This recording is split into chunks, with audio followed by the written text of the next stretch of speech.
तो भाई आज एक और लोग हमारा आ गया है। इसमें भी हम चेस्ट ट्रेन करने वाले हैं, लेकिन आज चेस्ट में थोड़ी सी एक्सरसाइज, थोड़ी सी वेरिएशन चेंज करेंगे। और चेंज करना इसलिए ज़रूरी है क्योंकि बॉडी अडेप्ट हो जाती है। और मैं हमेशा बताता रहता हूँ कि कोर्टिसोल कितना जिम्मेदार है मसल गेन के लिए। लेकिन कल मैं खुद ही टेंशन लेके बैठा था कि मैं 2 हफ्ते हो चुके हैं नई प्रेप में, और मेरी साइज गेन, स्ट्रेंथ गेन, इन चीज़ों को ना मैं लेके पजल हो रहा था। मैं बार बार ना कैलकुलेशंस कर रहा था, जो कि बिल्कुल गलत है। देखो, न्यूट्रिशन ऑन पॉइंट है, ट्रेनिंग ऑन पॉइंट है, और रिकवरी ऑन पॉइंट है, रेस्ट ऑन पॉइंट है। इसके बाद ऐसा कुछ ज़्यादा है नहीं जो कि हम कर सकते हैं। अगर ऐसा ही होता तो क्या वेस्ले विसर्स या रेमंड डीनो के पास सीबम से कम रिसोर्सेज थोड़ी है? उतना ही सामान वो भी डाल रहे हैं, उतनी फूड वही कंज्यूम कर रहे हैं, उतना ही वर्कआउट वो भी कर रहे हैं, फिर भी सीबम क्यों जीते जा रहा है बार बार बार बार? तो कुछ चीज़ें टाइम के साथ ही अपने आप बनेंगी। जो डेंसिटी होती है बॉडी बिल्डर की और जो मैच्योरिटी होती है मसल की, वो धीरे धीरे ही बनेगी। इसे आप रश नहीं कर सकते। और मुझे अपना बचपन का एक ड्रैगन बॉल जी का भी एपिसोड याद आता है, जिसके अंदर सेल सागा था। तो सेल सबको टूर्नामेंट के लिए बुला लेता है, तो सब अपने अपने टाइम चैम्बर में ट्रेनिंग करते हैं। तो गोकू और गोहान 2-3 दिन पहले टूर्नामेंट के ट्रेनिंग रोक देते हैं, और गोहान उससे पूछता है कि भाई हमें ट्रेनिंग करनी चाहिए, 2-3 दिन में टूर्नामेंट है और हम लोग यहाँ पे मछली पकड़ रहे हैं, रेस्ट कर रहे हैं। तो गोकू एक बहुत बढ़िया बात समझाता है कि जितना हम कर सकते थे हम कर चुके हैं। अब और फर्दर 1% 2% का फर्क कोई चीज़ मायने नहीं रखती। जो बड़े डिफरेंस हैं वो हम कर चुके हैं, इससे ज़्यादा हम पुश नहीं कर सकते। और वही बात बॉडी बिल्डिंग में भी लागू है, किसी भी स्पोर्ट में लागू है। एक हद तक ही आप जा सकते हो, उसके बाद टाइम चाहिए ही चाहिए। नहीं तो फिर 1-2 प्रेप करके सब ओलंपिया क्यों नहीं खेल रहे? तो बहुत सारी चीज़ें हैं, तो ज़्यादा स्ट्रेस मत लो। सब कुछ ऑन टाइम है, सब कुछ ठीक चल रहा है, और सब कुछ अपने आप समय पे बिल्कुल फिट हो जाएगा। तो चलो ज़्यादा बातें ना करते हुए करते हैं थोड़ी सी स्ट्रेचिंग।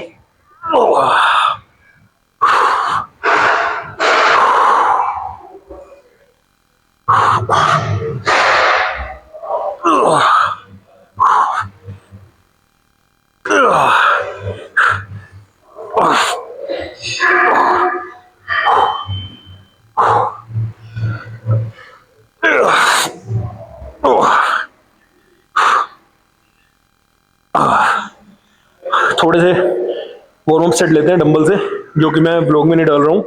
अभी मैं जाके हल्की सी डंबल से थोड़ा सा वार्म अप करता हूँ, उसके बाद शुरू करते हैं अपनी मेन एक्सरसाइजेस। चलो मिलते हैं।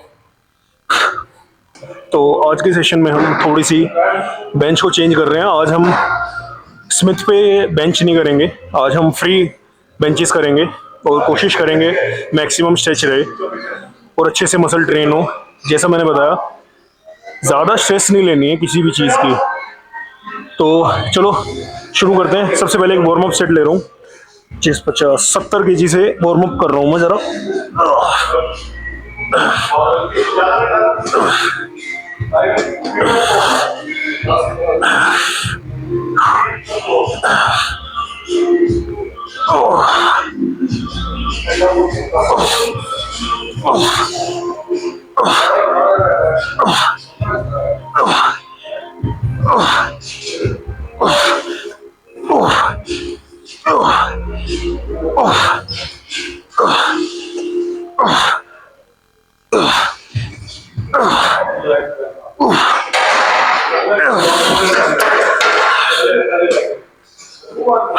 काफ़ी बढ़िया से ब्लड फ्लो खुल गया है, और मेरे हिसाब से मैं वर्किंग सेट्स के लिए रेडी हूँ। लेकिन तुम ध्यान रखना कि तुम्हें एक और सेट की ज़रूरत है या नहीं। कोई इशू नहीं है, जब तक वार्म अप ना हो 1 या 2 सेट लगाने में कोई इशू नहीं है। पर अपने मैक्सिमम वेट को खोलने के बाद फिर सारे के सारे सेट वहीं पे रहेंगे। तो चलो मिलते हैं अगले सेट में। मैं वेट बढ़ाता हूँ जब तक। आ गए हम अपने पहले वर्किंग सेट पे, और 100 kg से शुरू कर रहे हैं हम।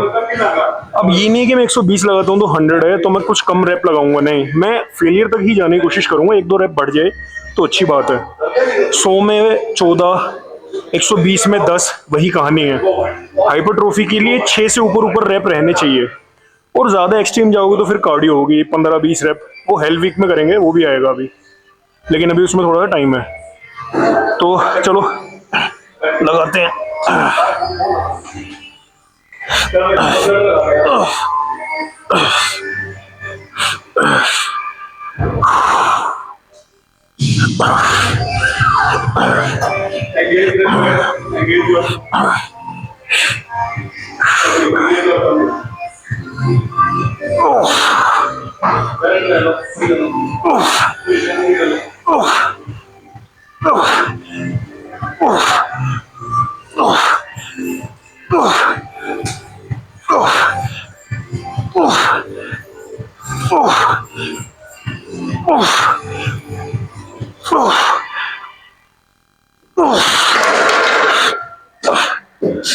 बेहतरीन 12 रेप्स, लेकिन ग्रिप में ध्यान रहे, स्ट्रेट बार को सिर्फ ग्रैब नहीं करना है कि बार को देखा और सिर्फ उसे पकड़ लिया सीधा, नहीं, हाथ ग्रैब करते टाइम अंदर की तरफ रोटेट होने चाहिए हल्के से।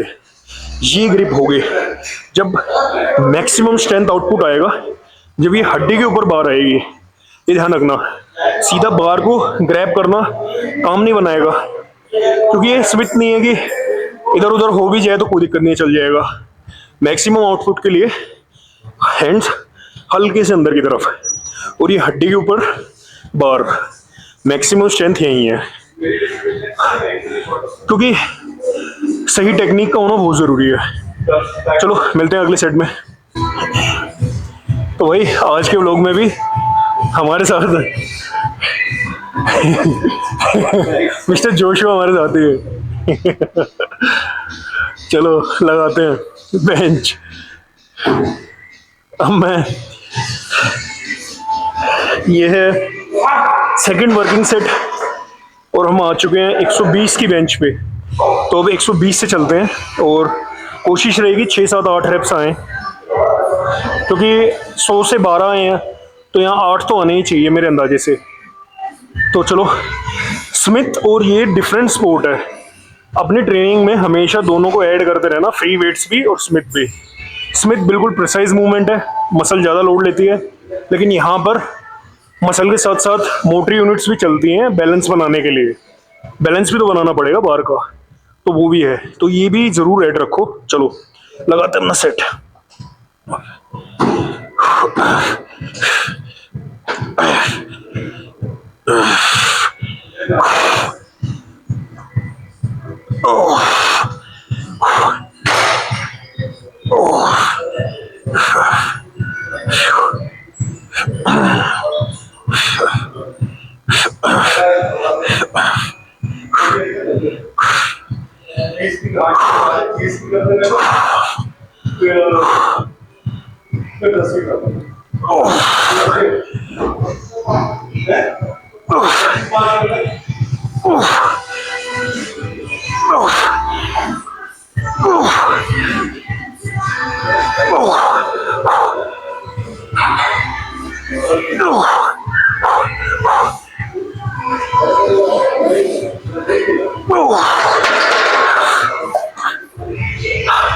सात बढ़िया रैप और लास्ट रैप स्टॉप होने की कोशिश कर रहा था, तो मैक्सिमम एफर्ट लग के ही ऊपर गया है।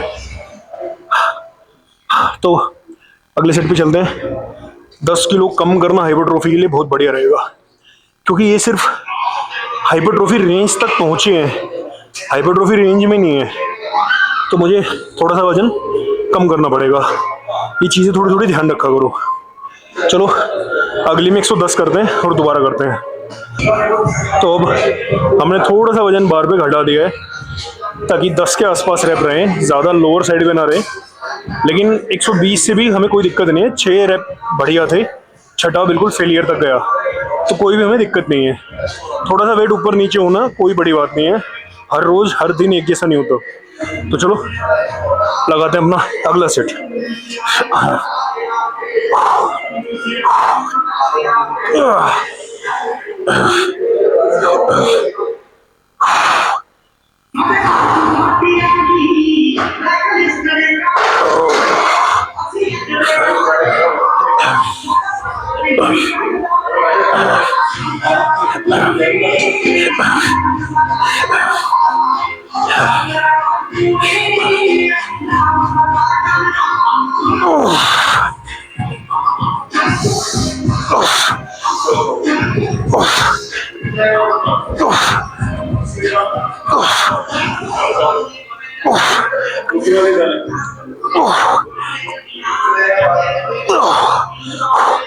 एक और।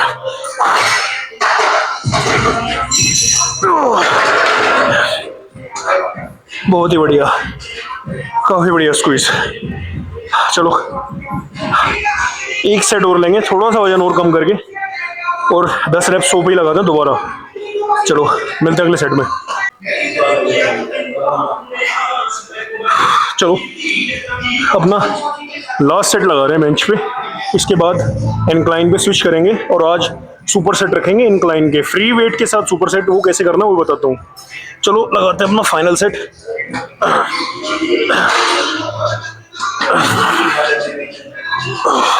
ऐसे में ध्यान रहे कि बार आंखों के बिल्कुल सामने होनी चाहिए, ना कि नीचे या ऊपर।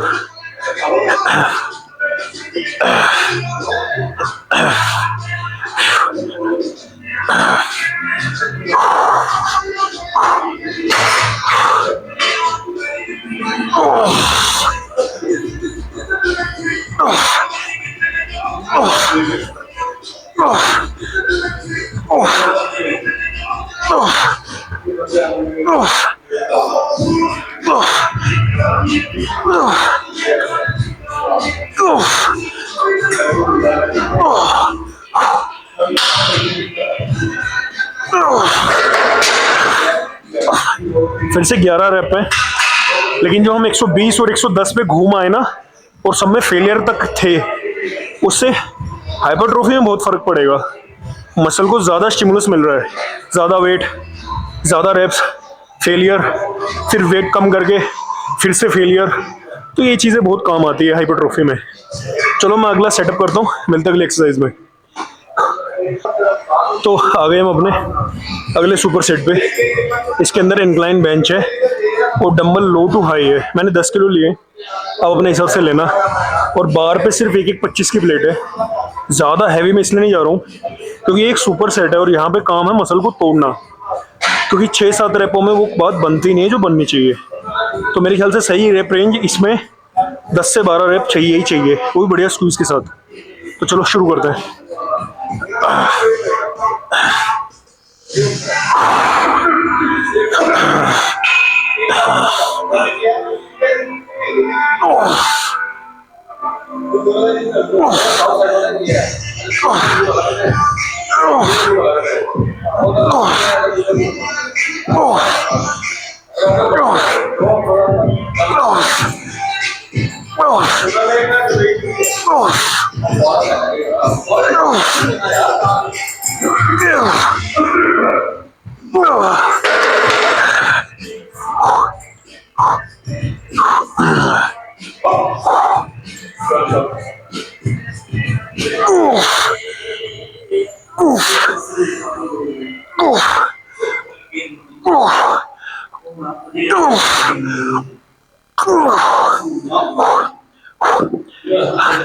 ये काफी बढ़िया सेट था, काफी बढ़िया कॉन्ट्रैक्शन फील हुआ है, क्योंकि लो टू हाई भी अपर को ही तोड़ रही है और इंक्लाइन भी उसी को तोड़ रही है।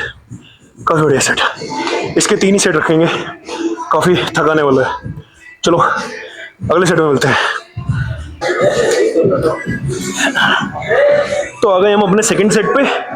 वेट थोड़ा इंक्रीज कर लिया है, 90 कर लिया है। 90 केजी की प्रेस लेंगे और साथ में लो टू हाई फ्लाइज लेंगे। तो चलो शुरू करते हैं।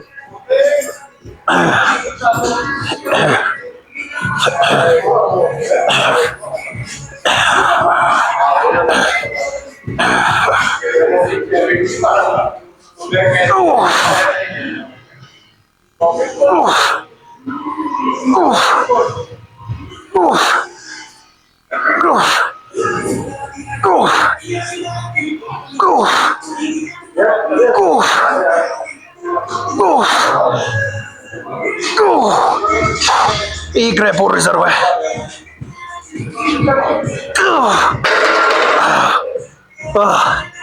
बेहतरीन। चलो लगाते हैं लो टू हाई।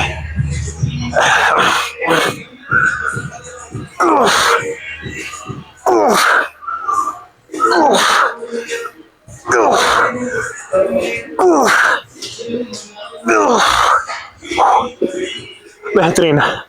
लास्ट सेट करते हैं, अगले एक्सरसाइज पे बढ़ते हैं।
तो जैसे कि हमारा माइक्रोफोन डेड हो चुका है, तो अभी हम कर रहे हैं बार डिप्स लोअर बैक के लिए। फ्लैट लगाई मिडल के लिए, अपर के लिए सुपर सेट लगा दिया, लोअर के लिए बार डिप्स दुनिया की नंबर 1 एक्सरसाइज में ऊपर है। तो अभी हमारे पास माइक्रोफोन नहीं है, तो चलो सेट दिखाता हूँ। अब हर एक्सरसाइज के सिर्फ 2-2 सेट दिखाऊंगा, मैं कर 4 रहा हूँ ताकि व्लॉग ज़्यादा लंबा ना हो। चलो करते हैं।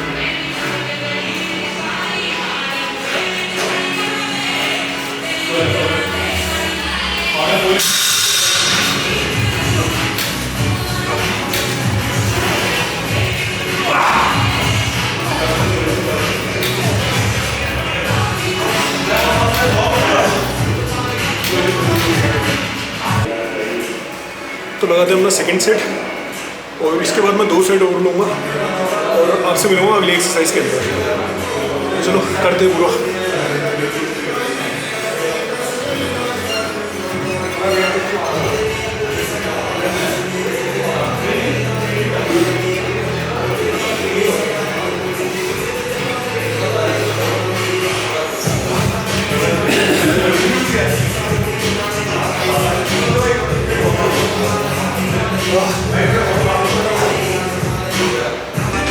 तो आप कर रहे हैं अपनी सेकेंड लास्ट एक्सरसाइज, केवल हाइट लो।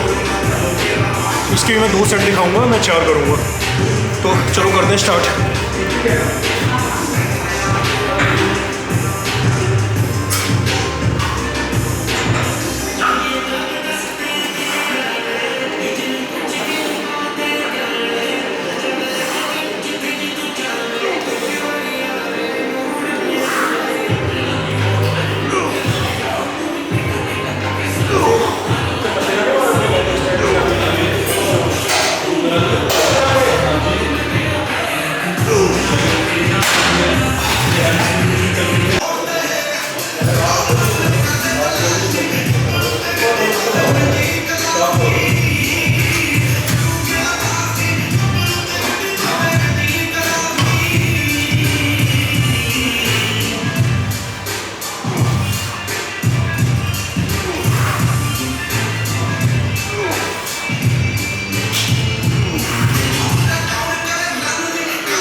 तो करते हैं अपना ब्लॉग फिनिश। मैं इसके 3 सेट और लगाता हूँ, लेकिन ब्लॉग ज़्यादा लंबा ना हो जाए, इसलिए यहीं पे ब्लॉग को ख़त्म करते हैं। मिलते हैं अगले ब्लॉग में, जब तक के लिए सी यू नेक्स्ट टाइम।